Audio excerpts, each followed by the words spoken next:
est-ce qu'il faut sacrifier des libertés individuelles pour donc une sécurité sanitaire, du moins une supposée sécurité sanitaire?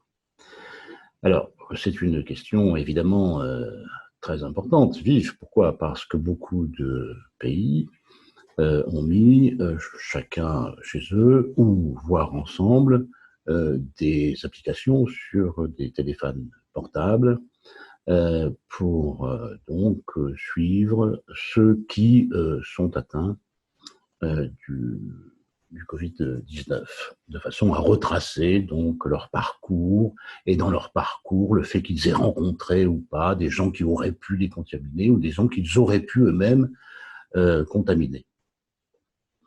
Alors, donc c'est une question extrêmement délicate, puisque donc ça suppose un suivi par le bornage des téléphones portables, des itinéraires que ces gens suivent, et évidemment, tout de suite, beaucoup de voix se sont élevées contre donc cette atteinte aux libertés individuelles fondamentales.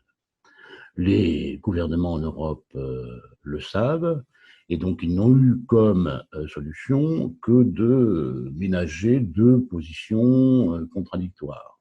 Un, il faut mettre en place cette application à des fins de sécurité sanitaire. Deux, il ne faut pas la mettre en place pour sauvegarder les libertés individuelles. Ce qui a donné donc une solution moyenne qui ne tient pas debout, puisque donc la proposition a été que ceux qui veulent bien se soumettre à cette application donc en disposent, et donc ceux qui ne veulent pas donc ne la prennent pas.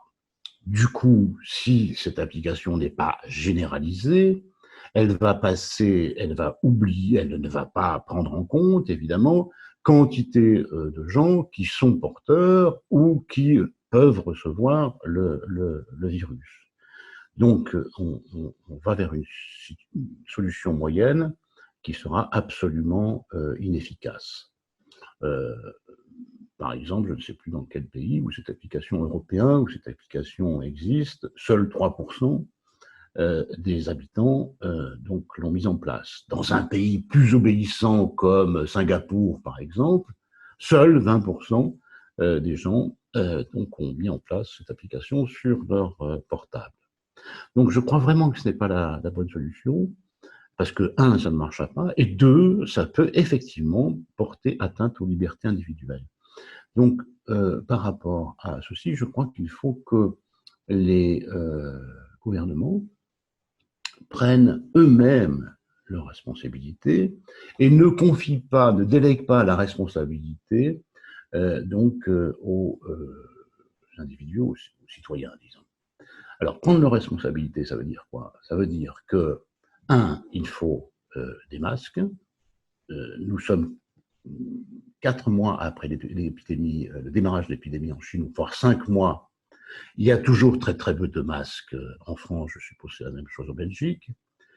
Nous avons attendu des semaines et des mois pour avoir des tests. J'en sais quelque chose puisque moi-même, ayant été atteint, je n'ai pas été testé. Mon épouse donc a eu aussi le Covid, n'a pas été testée. Bon, du gel hydroalcoolique, nous n'en avions pas non plus.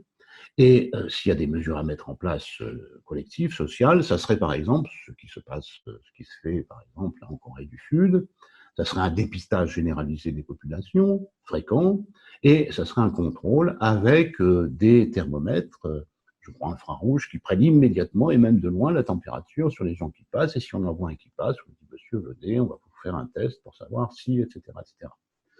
Donc, voilà, alors, face à ça, il y a eu d'autres dérives.